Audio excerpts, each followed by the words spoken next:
Queridos, abre sua Bíblia comigo.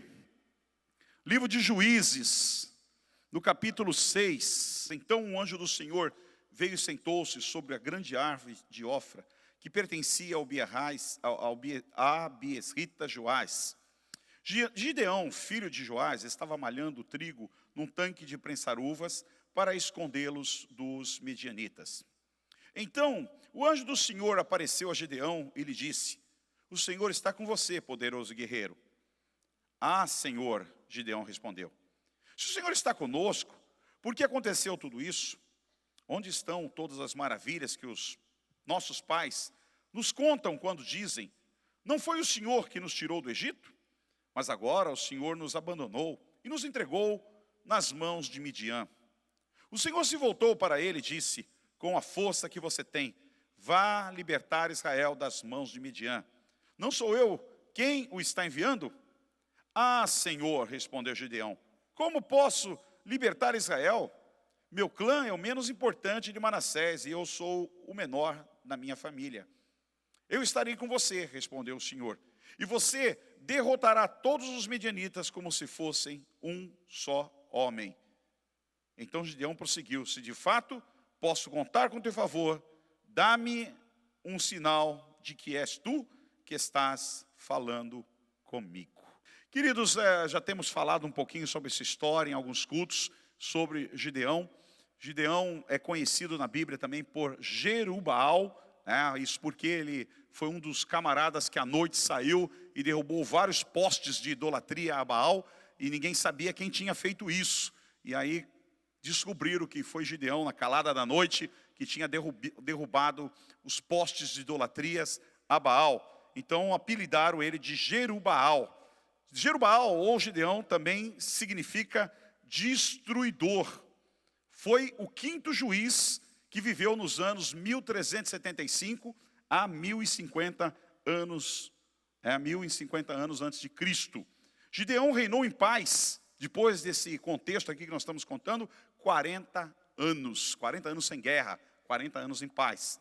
E quando a gente fala em juízes, alguns não entendem, mas depois de Moisés, houve um sucessor, um líder que Deus levantou, que foi Josué.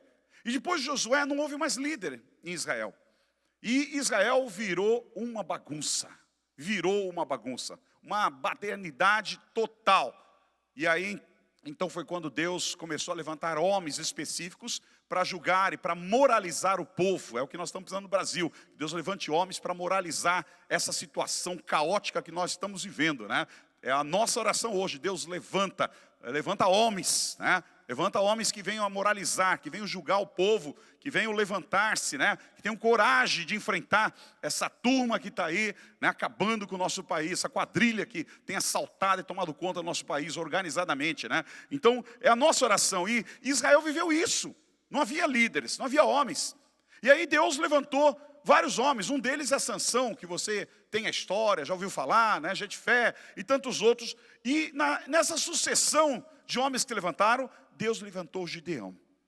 E eu queria nessa manhã, nessa noite, né, falar um pouquinho dessa história de Gideão, que na verdade lutou contra os medianitas. Os medianitas, eles eram nômades árabes que viviam no deserto da Síria e também na Arábia. E uma dessas invasões que houve, eles mataram o irmão de Gideão, chamado Tabor. Por 7 anos, eles saquearam Israel. Sabe o que é isso?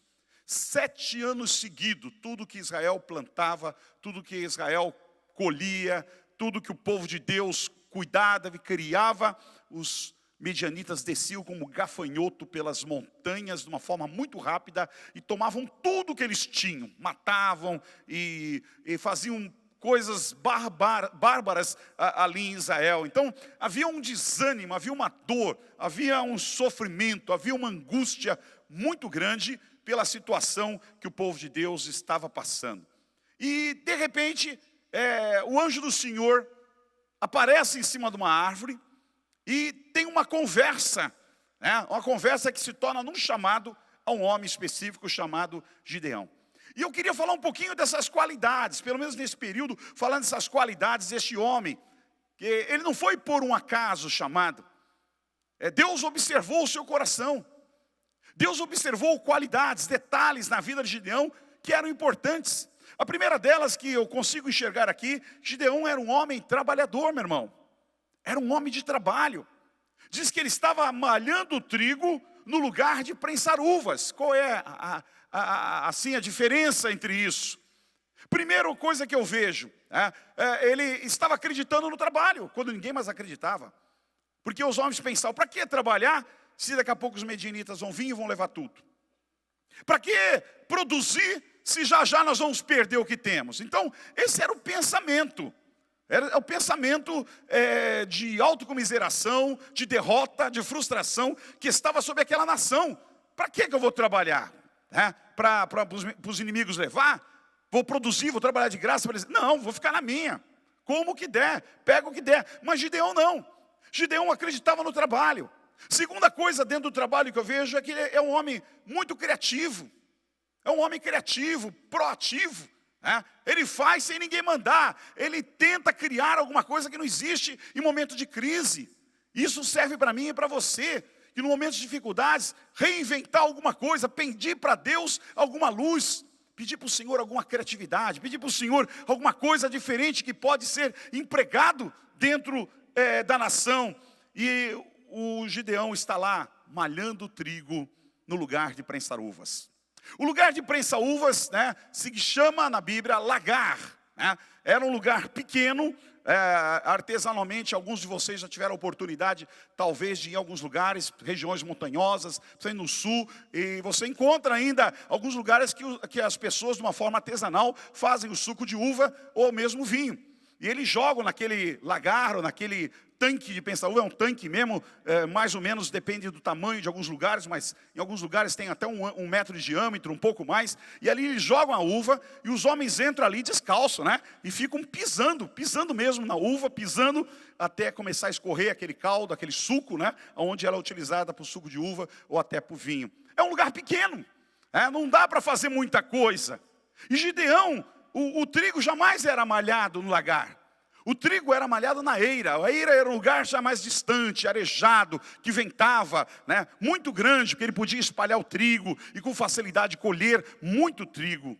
Mas Gideão pensou, se eu fizer isso, quem sabe a hora que o inimigo vem? Quem sabe a hora que o inimigo vai se apossar e vai tomar conta de todo o trigo que eu estou fazendo? Então ele malhava no lagar, porque o lagar poderia ser colocado perto de uma caverna, perto de um lugar escondido. Então se ele escutasse barulho dos inimigos chegando, daria tempo dele rapidamente catar o trigo e esconder, e pouco a pouco ele ia produzindo ali o seu trigo para alimento e para venda e para comércio. Ele não estava preocupado em fazer grandes quantidades, ele estava preocupado em produzir alguma coisa, para ter alguma coisa para cada dia. E aí o anjo aparece para aquele homem formidável, e dá uma palavra para ele, quando ele estava realmente trabalhando.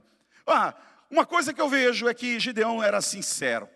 Quando o anjo do Senhor se apresentou e falou para ele que ele era um poderoso guerreiro, que o Senhor ia usá-lo para poder libertar Israel, e aí ele retruca para o Senhor, dizendo, Senhor, como é que eu posso? Onde estão as suas maravilhas que os nossos pais contam, dizendo que o Senhor nos tirou do Egito? Mas eu não estou vendo isso. Se Deus nos tirou do Egito, ele não conhecia Deus. Ele não tinha experiências com o Senhor como muitos de vocês têm. Ele tinha uma história que os pais contavam da saída do Egito, e ele guardava no seu coração com verdade. Quando ele é questionado pelo anjo, e ele na verdade não sabia que era um anjo que estava ali, ele é questionado, ele fala, mas aonde estão as maravilhas de Deus? Por que não acontece mais conosco? Porque estamos vivendo esse estado de calamidade. E isso muitas vezes algumas pessoas questionam a Deus. Mas aquele que tem um conhecimento, aquele que tem uma experiência, ele não questiona, porque ele sabe que a sua vida está na mão de Deus. Ele sabe que o Senhor controla todas as coisas, que ele sabe que até da dor, através do sofrimento, Deus tira a virtude e Deus tira lições para a sua vida, aleluia. Mas ele questiona de uma forma muito sincera. Uma outra qualidade que eu vejo, a humildade. Quando o anjo diz que ele era um poderoso guerreiro, ele diz, como posso, e iria libertar Israel, no verso 15 ele diz, como posso libertar Israel? Meu clã é o menos importante de Manassés, e eu sou o menor da minha família. Ora, ele está dizendo, eu sou da tribo de Manassés. Havia 12 tribos em Israel que governavam. E ele diz, eu sou da tribo de Manassés, uma das mais pobres que existia. De Manassés não saía líder. De Manassés não havia, de alguma maneira, uma possibilidade de se levantar uma grande liderança. Não era um povo de influência, não era uma nação de influência. E aí o Senhor levanta Gideão, e Gideão diz, como eu posso? Eu sou de Manassés. Eu sou de um clã, dos menos importantes que existe em Israel. E tem mais, no meio da minha família, eu sou o menor. Que homem humilde, irmãos. Que homem pequeno, que homem quebrantado. E não consegue acreditar que aquilo é um chamado de Deus, porque ele diz assim, mas eu sou tão pequeno. Mateus 11, 29, de Jesus dizendo, tomem sobre o meu jugo e aprendam de mim, pois sou manso e humilde de coração, e vocês encontrarão descanso às suas almas. O próprio Jesus convida os discípulos a aprender dele. Aprendam de mim, que sou manso e humilde de coração. Meu irmão, como falta-nos humildade. Como este é um valor que precisa ser desenvolvido na nossa vida. Como o valor da humildade precisa estar no nosso coração. Porque é só dar alguma coisa para alguém, a pessoa rapidamente se exalta. Ela pensa que é alguma coisa.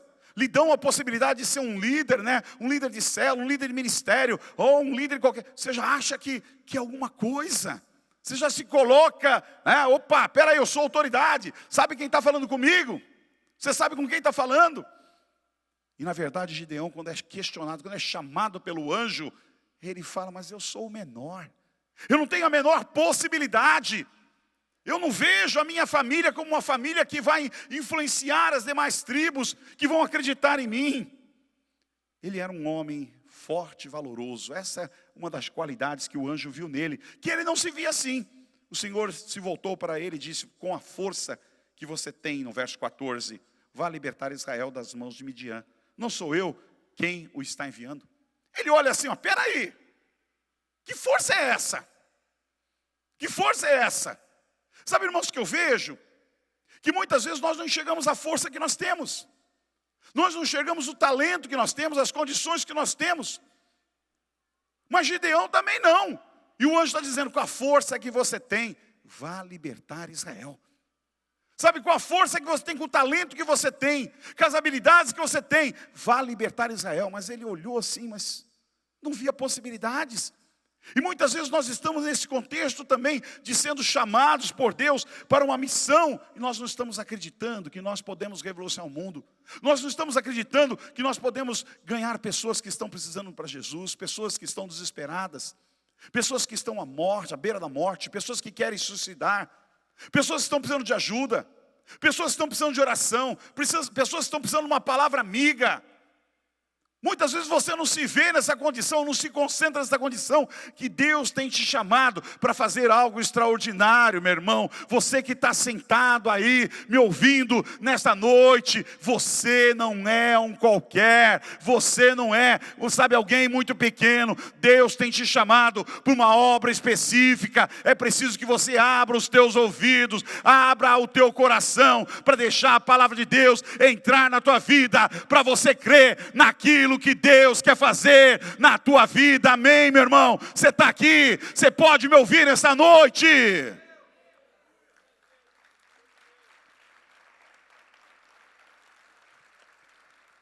Eu não comecei assim como eu sou. E nem comecei com essa igreja desse tamanho. E nem com a quantidade de igrejas que tem, meu irmão. Comecei do zero. Comecei do zero. Também não acreditava que Deus podia me usar tanto. E a maior parte das pessoas que começam, elas começam assim. Elas começam não acreditando. Elas fazem alguma coisa que está nas suas mãos. Principalmente quando você vem muito de baixo. Que nem nós que viemos naquele barraquinho tão pequenininho, tão pouca gente, tanta necessidade, que nem o dinheiro para o aluguel a gente tinha para pagar do barraquinho. A irmã cedia para a gente. Acreditar que Deus podia usar, que Deus podia fazer algo grande, você avançar. Semana eu estive pregando na nossa igreja de Piruíbe. Como eu fiquei feliz. Eu morei naquela cidade. Morei naquela cidade. Preguei quando era adolescente, jovem, em algumas das igrejas que tinham lá. E aí, de repente, a gente vai lá na nossa igreja, né? Templo bonito, um salão bonito, quinta-feira, com aquele frio, com aquela chuva, lotado, que coisa gostosa. Formatura de líderes, né? 8 líderes se formando, aniversário da igreja. Você diz, meu Deus, né? Que bênção isso, que gostoso. Você vê o quanto o ministério, o quanto Deus tem honrado, tem abençoado. Aí você vai numa outra cidade também distante, você vê a mesma coisa. O trabalho avançando, irmãos, crescendo, em vento e popa, vidas sendo usadas, pessoas que não eram nem nascidas, como nós começamos, nasceram, né, cresceram, se converteram, Deus libertou e agora estão na frente da obra, fazendo a obra com maior força, com maior vontade, com maior carinho, com maior desejo, aleluia. Sabe, Deus quer fazer isso com você. Mas se você não acreditar, se você não ouvir o chamado de Deus, nada vai acontecer. Gideão, ele inquiriu porque ele não tinha experiência nenhuma. Ele não sabia que podia ser possível. Eu vejo uma das qualidades dele, o homem sábio. Não queria ser enganado pelo pensamento. Ele perguntou para o anjo se de fato posso contar com o teu favor. Pediu um sinal, que é o Senhor que está falando com ele. Ele quer saber, peraí, é o Senhor mesmo que está falando comigo? Então, Senhor, me dá um sinal. Eu preciso saber que é o Senhor. John Knox diz que o maior motivo da separação de Deus é o engano do coração. Quanta gente enganada. Quantas pessoas enganadas. Meu irmão, essa semana chegou um vídeo que me mandaram, né? Foi um irmão da igreja que mandou. Eu vi aquilo, eu não acreditei. Eu falei, meu Deus, Jesus tem que voltar. O cara era pastor, foi consagrado apóstolo e agora ele foi consagrado apóstolo rei. Falei, meu Deus, que é isso? E ele entra dentro da igreja, né, com um manto, com uma coroa, né? É o novo rei. Eu falei, Jesus, as pessoas estão sendo enganadas. Aonde existe no evangelho isso? Que Bíblia é essa que estão usando para pregar dos púlpitos? Nós estamos vivendo uma barbárie dentro do evangelho, o evangelho falso, o evangelho água com açúcar, o evangelho que Deus não mandou pregar. A igreja brasileira está corrompida com esse evangelho, meu irmão. E é uma multidão sendo enganada. É uma multidão sendo enganada, irmãos, sem propósito, sem coerência. E por isso que muitos estão se afastando, por isso que muitos não conseguem ouvir falar em igreja. Por isso que existe tanto mau testemunho dentro do evangelho, que a igreja muitas vezes começa a ser usada. Sabe, não é isso que o Senhor fala. O Senhor fala de servir, de ser servo, de se dar, de levar a mensagem dele, de ter uma missão.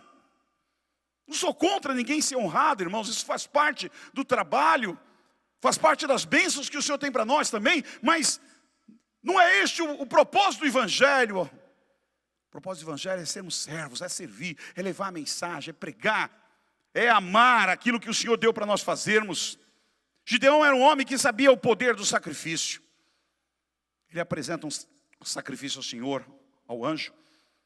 Ele pede para o anjo esperar, sem saber que era o anjo. Ele diz, vamos sacrificar ao Senhor. E ele foi em casa, preparou um cabrito com uma arroba de farinha, fez pães sem fermento. Pôs a carne num cesto e o caldo numa panela, trouxe para fora e ofereceu sobre ele, sobre a grande árvore.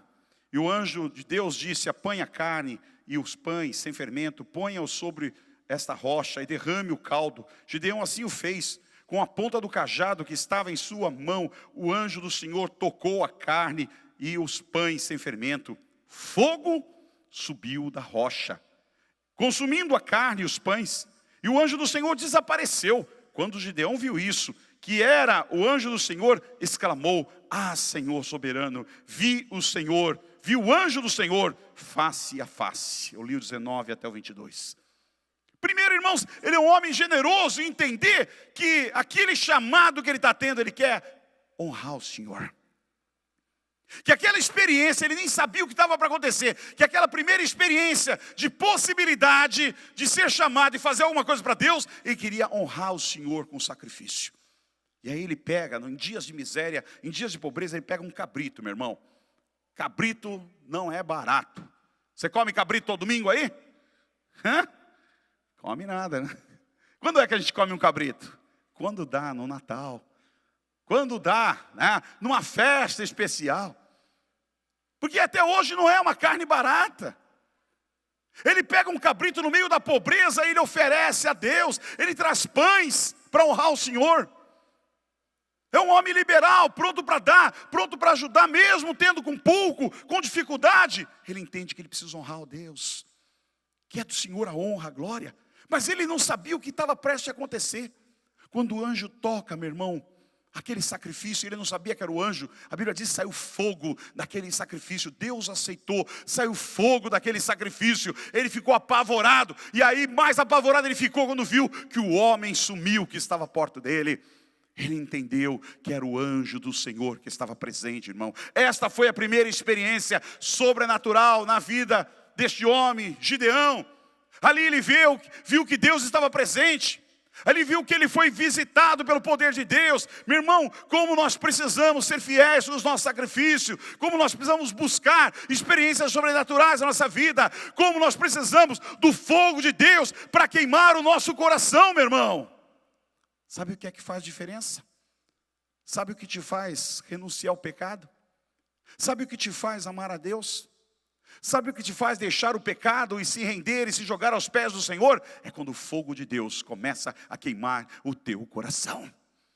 Enquanto isso não acontece, você fica frio no teu lugar, como uma geladeira, duro, coração duro. Mas quando o fogo cai da parte de Deus e começa a queimar o teu coração, mesmo que venha pela palavra, mesmo que venha pelo louvor, mesmo que venha pela oração, sabe, ele começa a incendiar o teu coração. Você começa a enxergar quão pecador você é, quanto a necessidade você tem, o quanto você precisa de Deus, e aí você se rende inteiramente ao Senhor, aleluia.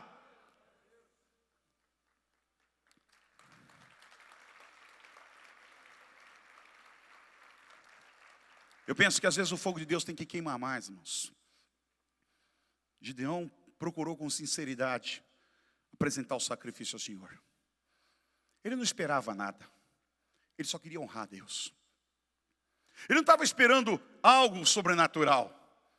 Ele estava na sua naturalidade de homem, de trabalhador, de servir ao Rei dos Reis, Senhor dos Senhores. Ele não imaginava que aquele homem era um anjo. No Velho Testamento é conhecido a palavra teofania, que é Deus tomando a forma do homem.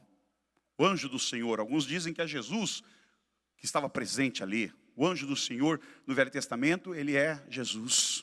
É o Filho do homem. É o Filho de Deus. Que visitou poderosamente a vida de Gideão. Então o sacrifício não é sofrimento. Ninguém opta sofrer. Ninguém escolhe a dor. Você escolheu a dor alguma vez?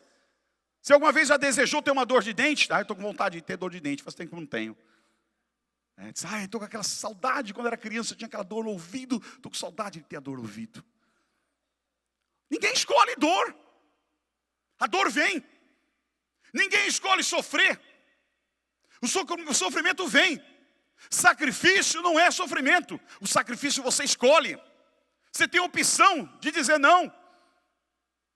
Mas quando você diz sim, é porque você sabe que o sacrifício lhe trará alguma coisa maior na sua vida. Quando o Gideão pega um cabrito, ele não é obrigado a pegar o cabrito, ele pega e ele leva, porque ele quer agradar a Deus. É opção. Quem sacrifica é porque acredita em algo melhor no futuro. Gideão entendia que Deus haveria de fazer alguma coisa na sua pátria, na sua nação, e por isso ele sacrifica. Um homem que não tem medo de provar a Deus, ele prova o Senhor. Ele diz: Senhor, não fique irritado comigo, mas deixa eu lhe fazer uma prova, que pela essa noite eu vou colocar um novelo de lã e que ela esteja molhada e em volta esteja seco. Quase impossível. No outro dia, a lã está seca e o orvalho molhado. Aí ele faz uma outra pergunta: Senhor, não fiques irado comigo, que seja o contrário, que a lã agora fique molhada e que o orvalho pegue toda a grama. E no outro dia o orvalho está sobre toda a grama, toda a relva, e porém a lã está totalmente seca. Ele entende o chamado de Deus. Ele entende que Deus está naquilo. Isso mostra a intimidade com Deus. Mostra que ele é um homem de fé. Porque Gideão diz: agora o Senhor diz, agora é minha vez. Opa, você só está me provando, agora eu quero te provar.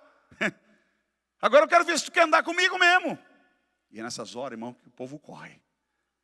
É nessas horas que você chora. É nessas horas, como diz, a criança chora e a mãe não ouve. Porque Deus disse, agora eu quero provar o teu coração. Quero provar para ver quem você é. E o Senhor disse a Gideão, a primeira coisa, você tem gente demais para lutar. Senhor, eu tenho 32 mil homens. Do outro lado é 100 e poucos mil homens. Você tem gente demais para lutar. Manda os covardes. Manda os tímidos. Manda aqueles que não querem lutar embora para sua casa. E aí pega, viu, meu irmão? E aí pega. Porque ele diz, manda, quem você pensa? Peraí, covarde? Aqui só tem soldado. Aqui só tem God. Pensava ele, né? Aqui só tem God. Quando ele disse, olha, quem não quer lutar, vai embora para sua casa. Quem não quer enfrentar o inimigo, vai embora para sua casa. Quem não quer honrar as calças que veste, vai embora para sua casa. Quem não quer lutar pela sua família, vai embora para sua casa. Ele ficou surpreso, irmãos. Havia dos 32 mil, 22 mil, 2/3, basicamente, 60%, não queriam lutar. Não queriam lutar. Às vezes eu fico pensando, você vê uma multidão dentro da igreja. Mas será que essa multidão quer lutar?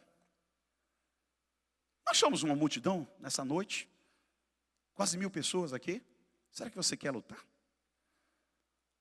Será que você quer lutar? Eu não vou mandar você levantar a mão, que você vai levantar, vai ver a maioria. Opa, eu vou levantar também, senão fica mal aí. O povo vai olhar feio para mim se eu não levantar a mão. Mas quando Deus te coloca na prova, quando Deus te coloca na luta, é para saber se você quer lutar. Porque se você não quer, você logo espirra. Opa, vou para minha casa. Vou parar de ir para a igreja. Estou passando uma prova, estou passando uma luta.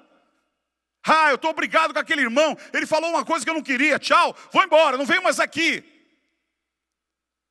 Sabe, irmãos, é isso que aconteceu aqui. Gideão disse, olha, se você é covarde, desculpe o que eu vou dizer aqui.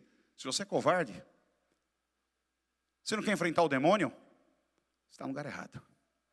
Fica lá. Porque aqui a gente está aqui para adorar a Deus. A gente está aqui para servir a Deus. Mas a gente sabe que tem um chamado. Que tem uma multidão lá fora precisando de ajuda. E nós temos uma comissão dada por Deus, que é ir e levar o evangelho a toda criatura, é levar a palavra de Deus. E se eu não estou disposto a levar a palavra de Deus ao meu vizinho, se eu não estou disposto a levar a palavra de Deus para a pessoa que está precisando, que trabalha comigo, se eu não estou disposto a levar para a minha família, por um monte de coisa que a gente fala, alguma coisa está errada. A gente tem que rever o nosso chamado, meu irmão. Uma moça outro dia contou aqui para mim, disse, puxa, pastor, nós somos fazer um evangelismo perto de uma célula que nós estamos lá. Olha, falou assim mesmo, tem que fechar aquela célula. Aqueles donos de casa dão um mau testemunho tremendo, ninguém gosta deles na rua, não dá nem para trazer ninguém. E eu fico pensando, meu Deus, peraí, vamos parar. Que evangelho é esse? Que evangelho é esse? Isso aqui não é show, não. Isso não é show, não. Nós estamos aqui para fazer a obra de Deus. E o horário está passando, e os dias estão passando. Cada dia que passa eu vou ficando mais velho. Graças a Deus não cai meu cabelo, mas fica branco. O do Fausto já caiu tudo aí, né, Fausto? Mas amém. Isso é sinal que os anos estão passando. Mas estamos firmes aí. Estamos firmes na pegada. Agora, não queremos perder tempo. E sabemos o que Deus pode fazer. Mas aqui não é lugar de ninguém se esconder atrás da religião. Ninguém se esconder atrás da igreja. Nós precisamos ser exército de Deus. Precisamos ter um chamado real. Precisamos entender que temos uma luta, e a Bíblia fala em Tiago, em Efésios, que a luta não é contra carne e sangue, mas contra os principados e potestades que se levantam constantemente. É contra ele que nós temos que lutar. Para isso eu preciso orar.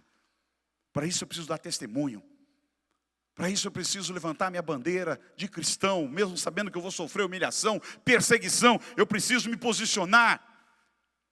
Gideão ficou perplexo quando viu 32 mil homens, 22 indo embora. Ficou com 12 mil. Ficou com 10 mil, desculpe o erro. 10 mil homens. E ele disse, Senhor, o que eu vou fazer com 10 mil homens? Do outro lado é mais de 120. E o Senhor disse, calma, Gideão.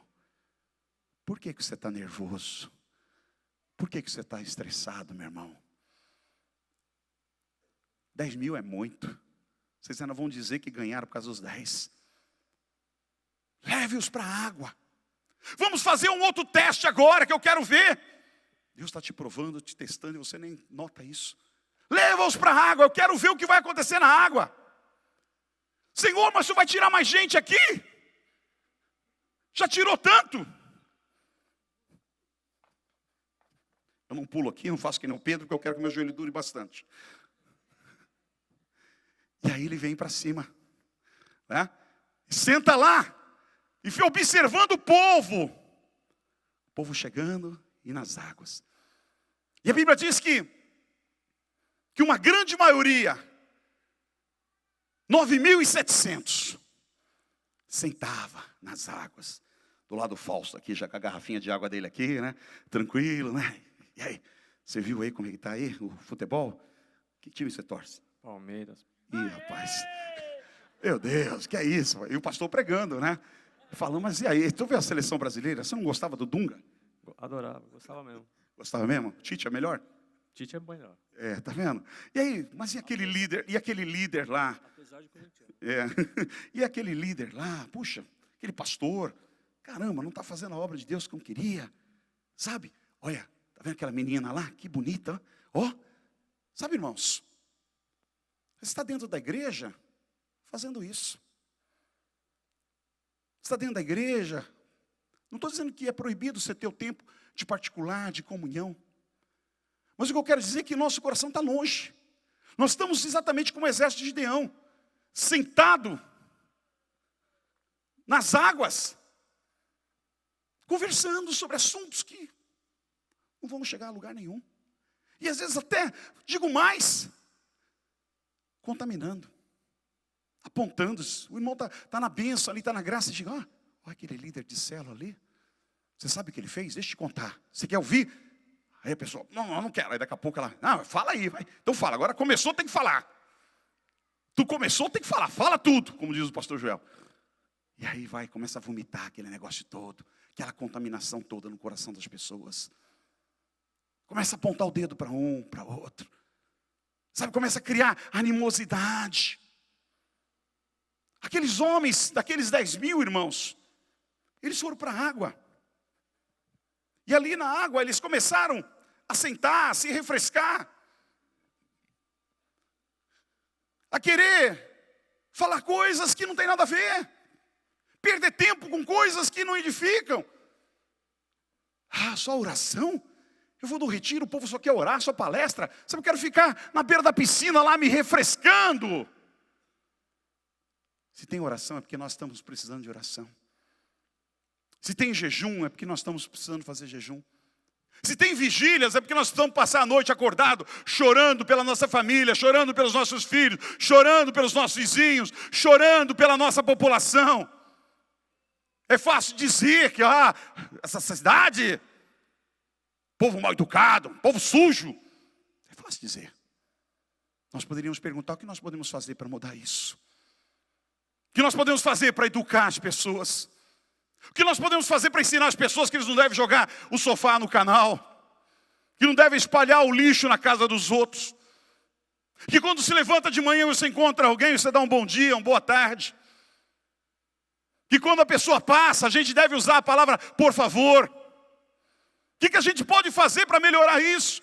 Que você pega o lixo e não joga em qualquer lugar, mas você joga no lixo direitinho. Irmãos, nós poderíamos ficar falando sobre isso, mas o que eu posso fazer para ajudar? Aqueles homens estavam lá, 9.700, conversando, brincando, zoando, brincando aí no celularzinho, de mandando mensagem na hora do culto um para o outro. Quando poderia estar usando o celular para escrever a mensagem, anotar, acrescentar alguma coisa, copiar algum texto bíblico. Olha, o pastor está falando sobre isso, essa mensagem está entrando no meu coração. Fazer alguma anotação importante para você reler durante a semana ou compartilhar com quem está precisando. Agora Deus disse assim, esses que estão bebendo na água, como bebe o cão, separa-os. Você já viu o cão bebendo água? Há uma diferença, irmãos, de cão e cãozinho, cão e cachorrinho. Não é cachorrinho de madame que eu estou falando. Aqueles cãozinhos pequenininhos que vivem em casa, né? Estou falando de cão. Você já viu como é que é a reação do cão? Eu sempre tive alguns cães em casa. E eu gostava de provocá-los, para testá-los. E às vezes ele estava lá comendo, quietinho no canto dele, e eu vinha por trás devagarzinho. A minha intenção, na verdade, era puxar o rabo dele. Eu disse, eu vou puxar o rabo desse cachorro, vou tirar a comida dele. Mas quando eu chegava assim, perto de 2 metros, 3 metros, 2 metros, ele não olhava para mim. Ele parava de comer, com a boca ainda cheia de comida, e fazia assim. Eu falei, opa, tá nervoso, hein, cão? Tá nervoso, amigo? O que é? Tá estressado? E aí eu disse, vou fazer mais uma tentativa e dar mais um passo para frente. Quando dá mais um passo para frente, ele já parava, ele já virava assim, para trás, sem olhar, só com aquela ponta de olho assim, fazia assim. Já mostrava todos os dentes. Não, come em paz, fica aí na boa. Não vou mexer contigo não, tá perigoso. Sabe o que quer dizer isso?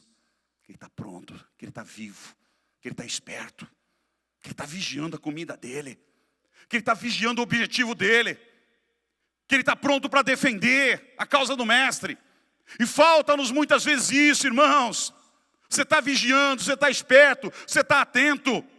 Você está vigiando aquilo que Deus está te dando na tua mão, está orando pelo aquilo que Deus colocou nas tuas mãos.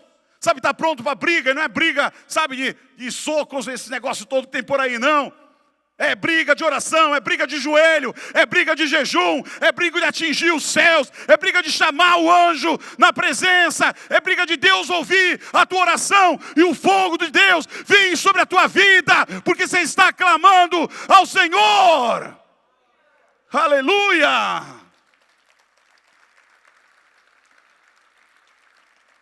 Deus disse, é com esses 300 que você vai livrar o povo do Senhor. Gideão, é com esses 300 que o Senhor vai te dar a vitória. Eu ouço dizer, irmãos, que esses 300 são os fiéis. E esse ano é o ano da fidelidade. A minha oração desde o ano passado foi essa, Senhor, em setembro, no meio da crise, no momento difícil que nós estamos vivendo aqui nessa igreja, eu disse para Deus, Senhor, o ano que vem vai ser o ano da fidelidade. E o Senhor vai mostrar quem está do nosso lado e quem não está. O Senhor vai mostrar quem está conosco e quem não está. O Senhor vai mostrar com quem nós podemos contar e com quem nós não podemos contar. E eu acredito que esse ano é o ano que Deus revela isso totalmente ao nosso coração. Com quem nós vamos contar e com quem nós não vamos contar. Com quem veste a camisa do ministério e quem não veste. Com quem está junto com o pastor e com os seus pastores ou quem não está. Porque foi isso que Gideão fez. Deus colocou, Gideão não queria fazer isso. Deus colocou ele na parede e disse, faça isto. E ninguém acreditava, irmãos, que com 300 poderia vencer mais de 120 mil. Então esse é o ano da fidelidade. Esse é o ano que você veste a camisa do ministério, que você veste a camisa de Jesus. Esse é o ano que você honra os teus líderes, você honra os teus pastores, nós estamos juntos. Nós estamos juntos nessa batalha. Ela é árda, é difícil, mas nós vamos conquistar em nome de Jesus. Deus vai fazer diferença em tudo isso. Deus vai fazer o seu milagre na nossa vida por causa da fidelidade na obra do Senhor. Aleluia. Amém ou não amém? Mas aqueles homens também, irmãos, são fiéis. Eles são comprometidos com a obra. Se eu perguntar para você, quantos estão aqui que são comprometidos? Todo mundo vai levantar a mão, uma boa parte levanta a mão. Mas quando você vai na raiz, comprometimento, ela é profunda. A palavra comprometimento, ela fica vaga, perto do seu significado. Tinha um jogador aqui que jogava aqui, ele jogava no Santos, e ele compartilhando com a gente, e mudou de técnico, entrou um outro técnico bem exigente, e o técnico fez uma palestra, no primeiro dia, chamou todos os jogadores e disse, eu quero saber, e eu só quero que fique comigo aqueles que são comprometidos. Todos os demais estão dispensados. Só quero jogadores comprometidos com o time. E aí ele começou a falar uma série de coisas. Ele disse, olha, eu quero saber quem vai pôr o pé na bola. Se a bola for para o gol e for entrar, quem vai pôr o pé, mesmo sabendo que vai quebrar o pé. Quem vai pôr o pé aqui? Numa dividida, num momento difícil que o adversário vai levar vantagem, vai partir para o gol. Quem vai se sacrificar aqui, mesmo que vá se machucar? Quero saber. E aí começou. E uma quinta-feira tinha um deles aqui assistindo o culto. O telefone tocou, o Santos estava jogando na Vila. Ele levantou, os irmãos foram atrás, perguntaram, poxa, você vai embora, tal? Esse menino participava do culto aqui direto, vinha desde adolescente na igreja. E aí ele disse assim, eu preciso ir embora. Eu não estou jogando, mas eu estou comprometido com o time. E o técnico me perguntou onde eu estou. Lá do jogo, ligou, onde você está? Eu estou na igreja, assistindo o culto. Sai da igreja e vem aqui agora. Porque mesmo não jogando, você tem que estar sentado do lado dos companheiros, vendo o que está acontecendo.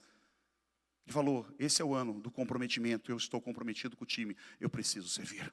Eu fiquei pensando naquilo, meu irmão.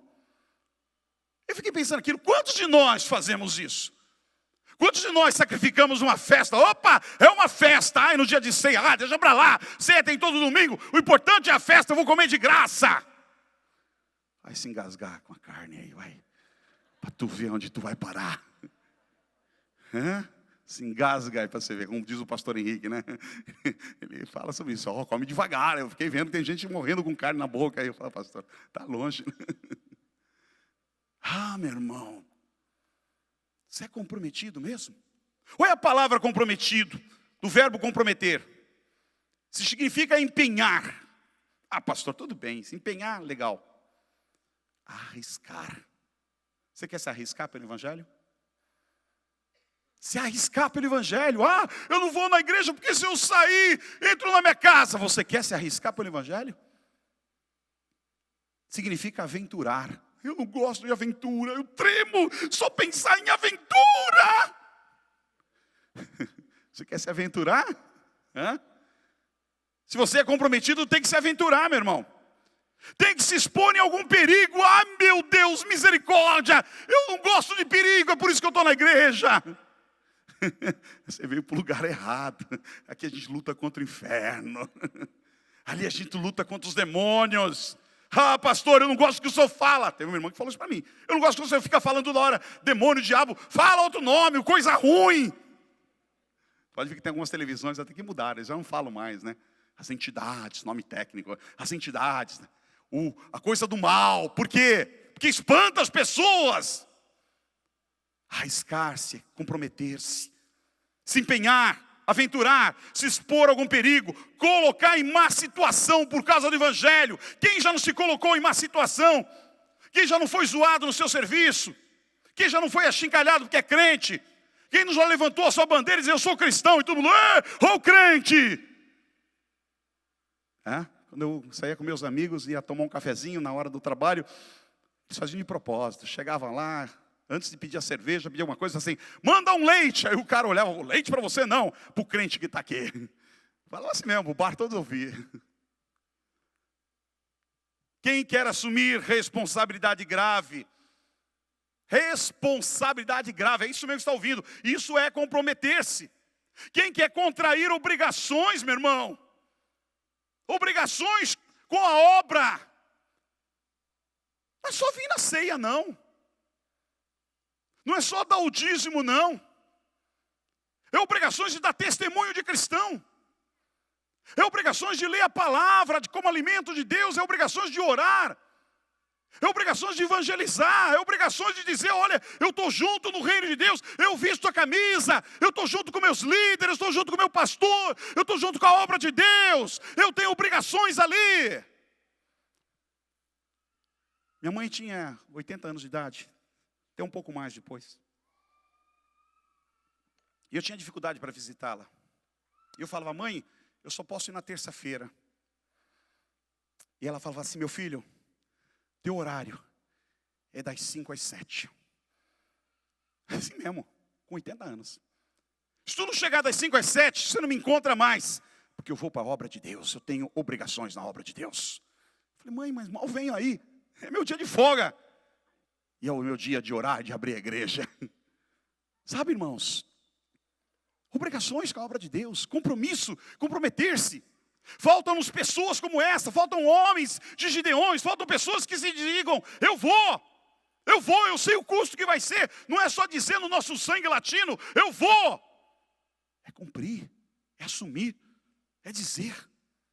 Finalizando, meu irmão, Deus vê e ouve o nosso sofrimento. Deus vê em você valores e força que nem mesmo você acredita que tem. Pastor, mas pelo onde eu vou começar? Eu sou tão pequeno, nem sabe meu nome, ninguém me conhece aqui, meu irmão. Deus te conhece e isso basta. Quem sou eu? Não importa quem é você, Deus sabe quem é você. E é suficiente. Você diz, eis-me aqui, Senhor. O Senhor vai te buscar, então vem. Você quer vir mesmo? Então vem. Ele vai devagarzinho moldando você e preparando você. Infelizmente a maioria não passa no teste. Vou repetir, a maioria infelizmente não passa no teste. Mateus 22:14 diz, pois muitos são chamados, mas poucos são os escolhidos. O chamado é para todos, venham. Mas para escolher, meu irmão, Deus tem critério. Deus vai ver se você é comprometido. Tinha 32 mil chamados. Gideão chamou 32 mil para a guerra. E Deus fez o teste, disse, vamos ver quem vai. Foi 300. Foi 300. Porque havia medrosos, covardes e pessoas comprometidas com a vida e com o mundo, e não com o reino. Então, chamado, todos têm oportunidade. Agora, quem é que vai? Deus vai escolher, não é o pastor que vai escolher. Deus vai escolher porque Ele conhece teu coração. Ele vai ver a tua fidelidade, Ele vai ver o teu compromisso, Ele vai ver o teu comprometimento, Ele vai ver até onde você se lança, Ele vai ver, Ele conhece, Ele faz a leitura correta no teu coração. Gideão, com esses 300 homens que foi escolhido por Deus, vence os milhares de midianitas, irmãos. Isso é um grande milagre. Toda vez que o povo de Deus clama ao Senhor, vem em socorro. O Salmo 121 diz, levanto meus olhos para os montes e pergunto, de onde vem o meu socorro? Ele responde, meu socorro vem do Senhor que fez os céus e da terra. Ele não permitirá que você tropece. O seu protetor se manterá alerta. Sim, o protetor de Israel não dormirá. Deus não está dormindo. Você que está passando por crise, você que está passando por dificuldade, você que está passando por humilhação e por luta, deixa eu lhe dizer com letra maiúscula, Deus não está dormindo. Ele está sempre alerta.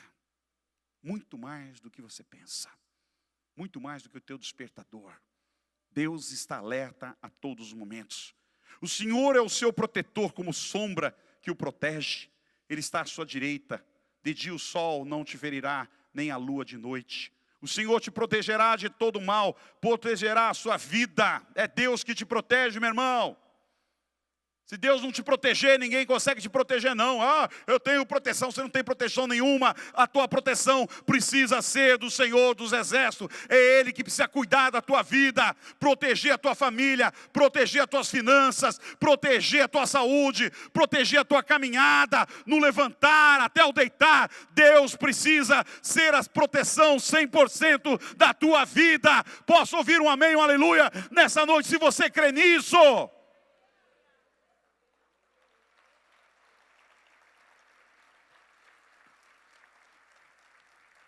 O Senhor protegerá a sua saída e a sua chegada, desde agora e para sempre.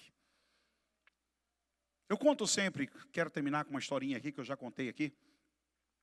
Talvez até por muitas vezes, e às vezes é bom lembrar, para você cair em si. De 2 meninos que patinavam no gelo, brincavam no gelo, e de repente um afundou. A casca do gelo quebrou, havia um rio lá embaixo e ele afundou. E o outro amiguinho ficou apavorado. Gritava, mas não havia socorro. Começou a bater insistentemente no gelo, bater. E não parava de bater, gritando desesperado. E sabendo que os segundos estavam passando e que seu amiguinho morreria. Por causa da água gelada. E ele consegue quebrar uma casquinha do gelo, estender a mão e puxar o amiguinho lá de dentro. Rapidamente vem os paramédicos, agasalha aquela criança, começa a fazer os primeiros socorros para salvá-lo e consegue salvá-lo. E aí um comentário, as pessoas começam a fomentar ali, como é que foi isso? O que aconteceu? Quem é o culpado? Sempre tem um culpado. Cadê o culpado? E alguém perguntou como ele conseguiu fazer isso. Como ele conseguiu quebrar a casca do gelo para salvar o seu amigo sozinho, tão pequenininho. E um bombeiro mais experiente que estava ali disse, ele conseguiu. Porque não havia ninguém para dizer para ele, não havia um adulto para dizer para ele que ele não conseguiria. Não havia um adulto naquele lugar para dizer que ele não conseguiria. Muitas vezes, irmãos, você para porque alguém diz para você para, porque você não vai a lugar nenhum. Você não vai na frente, vai em frente porque alguém diz que você não vai conseguir. Chega, desiste. Você não vai além disso. Você está fazendo burrada, está fazendo burrice. Não continua com isso, desiste. Muitos de nós desistimos da nossa pegada, do nosso alvo, da nossa luta, porque ouvimos alguém que está do nosso lado, que nem sempre está com razão. Houve um homem que revolucionou o evangelho chamado Moody, D.L. Moody. Esse homem era de uma família muito pobre. 12 irmãos, se eu não me engano. Trabalhava numa sapataria para sustentar sua família, para ajudar em casa. Não tinha nenhuma perspectiva de crescimento, nem ele para a família. Nenhuma. E no entanto, esse homem um dia entrou, irmãos, dentro de uma igreja, e havia um pregador chamado Edgar Kimball. E esse homem estava pregando a palavra de Deus de uma forma poderosa. E ele fez um apelo e disse naquela noite para todos que estavam ali, que o mundo ainda não havia conhecido o que Deus podia fazer através de um homem que se lance nas mãos do Senhor. E aquela voz ecoou dentro do Moody dizendo: o mundo ainda não conheceu o que Deus pode fazer com um homem que se lança nas mãos de Deus. E essa frase não saía de dentro do Moody. O mundo ainda não conheceu o que Deus pode fazer com um homem que se lança nas mãos de Deus. Moody se lançou naquela noite no altar, dizendo: Senhor, me usa. Me usa. Não quero vender mais sapato. Eu quero ganhar vidas para o Senhor.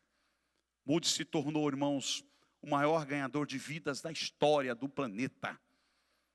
Hoje, pregadores ganham vidas pela televisão, como nós muitas vezes fazemos aqui. Mas Moody ganhava vidas individualmente, um por um falava de Jesus. E ele começou a fazer alvos na sua vida, de no segundo ano ganhar 2 pessoas, depois 3, 4, e foi subindo. E diz que um dia faltava gente. O dia terminando, escurecendo e nada. E Moody sai na rua e vê um menino. Moody era um cara fortão, grandão, barbudo, com a voz de trovão. Gritou: ei menino, para aí! O garoto olhou e ficou apavorado. Vem aqui, menino! E o menino correu, né? Quando o menino correu, ele correu atrás do menino. Imagina o coraçãozinho da criança. Cara gordão, barbudo, correndo. Para aí, menino! E o menino correu, ele correu. O menino entrou dentro de uma escadaria, ele subiu a escadaria, o menino atravessou um apartamento, ele atravessou o apartamento, o menino entrou embaixo das camas, ele entrou embaixo da cama e disse: aceita Jesus. Aceita. Você não vai aceitar? A história dele é fantástica. Deus me deu a oportunidade, numa das viagens, conhecer o Instituto Moody, em Chicago. Irmãos, um prédio, um patrimônio, que é mais de um quarteirão enorme. Vem gente do mundo todo estudar naquele lugar. É uma das faculdades mais requisitadas nos Estados Unidos, é o Instituto Moody. Tem tudo que é curso que você imagina. São milhares de alunos por ano estudando naquele lugar. E eu fiquei pensando quando eu estava ali, dizendo: meu Deus, jamais esse homem pôde imaginar o que seria o seu nome, o legado que ele deixaria para o mundo. Jamais. Quando ele aceitou aquele apelo e se jogou nas mãos de Deus, ele jamais podia imaginar o que Deus faria com a sua vida. Ele estava entregue totalmente na mão de Deus, e Deus o usou. Nessa noite eu termino, irmãos, também desafiando a muitos aqui. Quem quer fazer parte dos 300? Quem quer se entregar nas mãos de Deus, para Deus te usar poderosamente?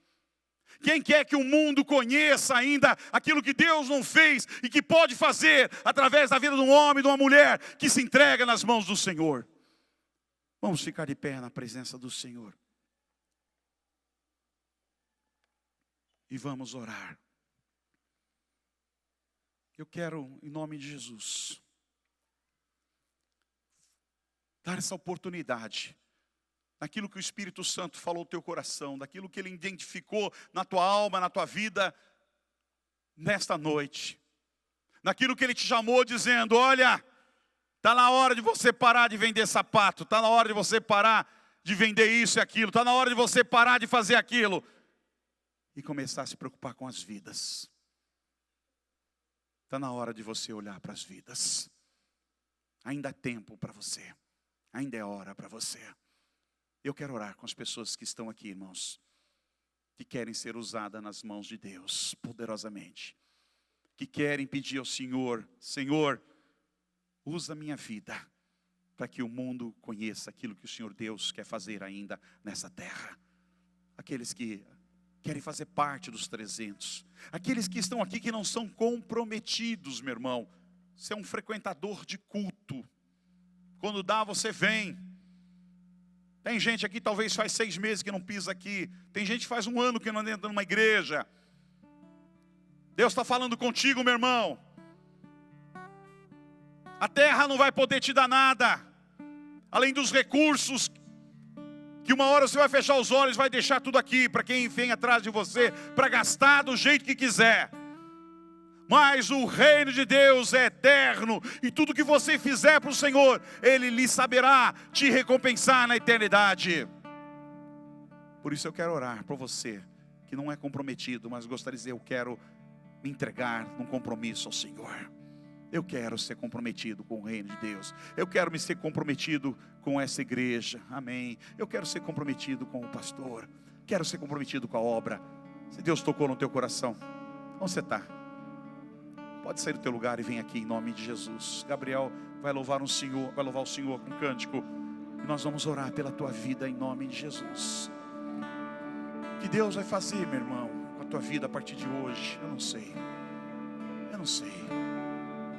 Mas sabe, eu fico olhando o movimento da história no Oriente, o mundo todo, jovens sem perspectiva, sem ideologia, entregando a sua vida para serem homens bombas, moças sumindo de casa para eles serem mulher daqueles loucos que estão se explodindo do outro lado, que querem explodir a humanidade, a sociedade, porque não concordam com uma série de coisas. Ah, meu irmão, essa é a teologia que tem tocado em tantos jovens na Europa, na América, em tantos lugares que estão se jogando para isso, estão dando a sua vida para alguma coisa que não vai levar a nada, alguma coisa vazia, morta. E você, preocupado, bebendo a água com a maior tranquilidade, quando há uma comissão de Deus para a tua vida, para revolucionar o mundo, para revolucionar a cidade, para revolucionar, sabe, o sistema, que Jesus está vivo e que Ele voltará. Deixa o Espírito de Deus tocar na tua vida nesta noite, em nome de Jesus. Fica na presença de Deus, fica na presença de Deus, porque, sabe, eu creio que o fogo de Deus também virá no teu coração, neste lugar, nesta noite, aleluia. Eu gostaria que também estivesse aqui líderes, pastores, para abraçar essas pessoas, para orar com elas, para lutar com elas em oração, aleluia. Se tiver alguém que está aqui que ainda não entregou a sua vida para Jesus, vem para cá também. Ah, eu não entreguei a minha vida para o Evangelho, eu não entreguei a minha vida para Jesus, eu não sei como é que é isso, meu irmão. Sai do teu lugar e vem aqui na frente e diz: Senhor, eu estou aqui, eu quero entregar minha vida para o Senhor. Faz alguma coisa da minha vida, faz alguma coisa que sobrou da minha vida, Deus. Talvez pessoas que entraram aqui, sabe, dizendo: olha, eu tenho vontade de me matar, pensei em me matar a semana toda, isso não saiu da minha mente ainda. Meu irmão, antes de você pensar em fazer, entrega as tuas vidas no altar de Deus, se lance, se gaste na obra de Deus, aleluia.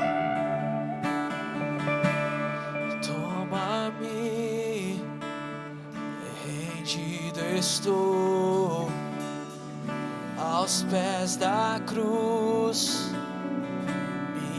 Encontrei o que tenho, te entrego, ó Deus.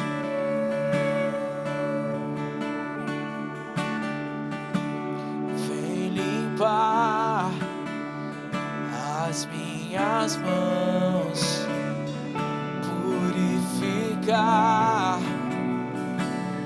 coração, que eu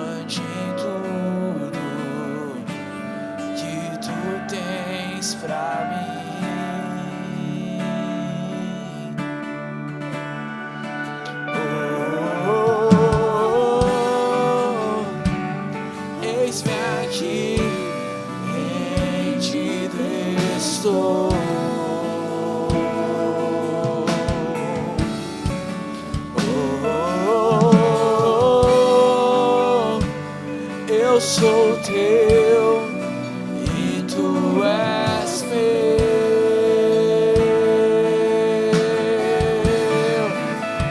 Oh, oh, oh, eis-me aqui, rendido estou.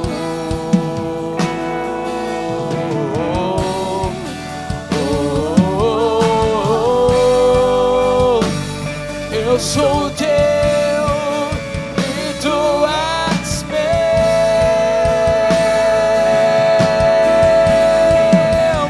Oh, oh, oh, oh,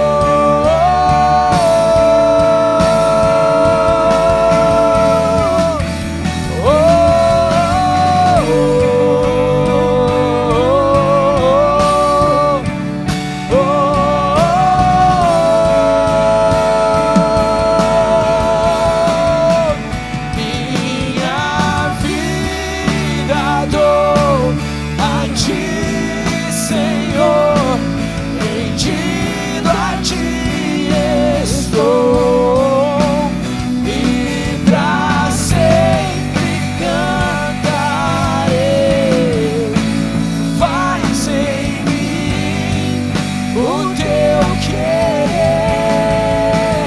minha vida dou a ti, Senhor, rendido a ti estou, e pra sempre cantarei.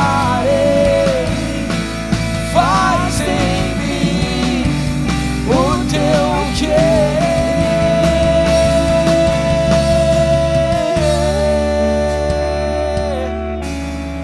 Oh Pai, nós estamos entregues nas tuas mãos.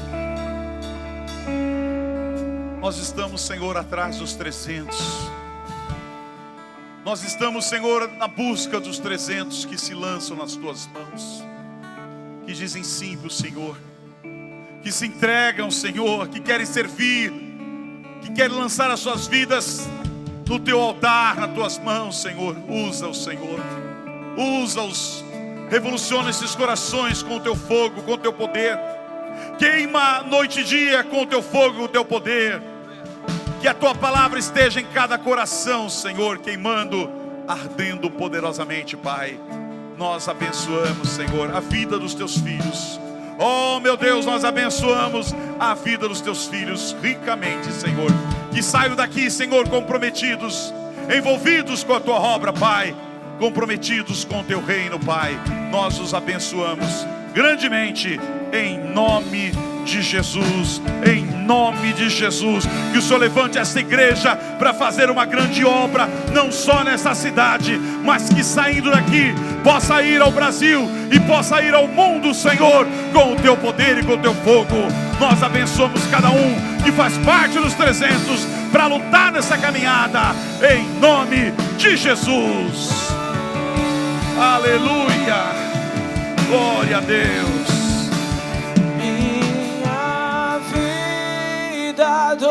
Entrega ao Senhor, toda a igreja.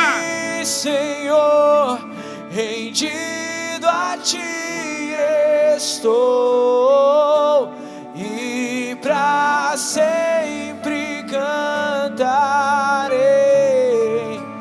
Faz em mim o teu querer,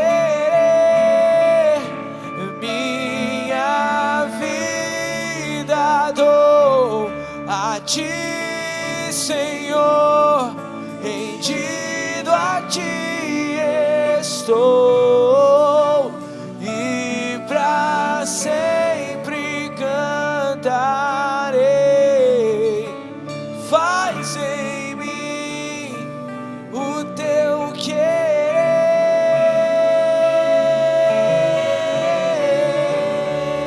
Aleluia. Obrigado, Senhor, por essa noite, em nome de Jesus.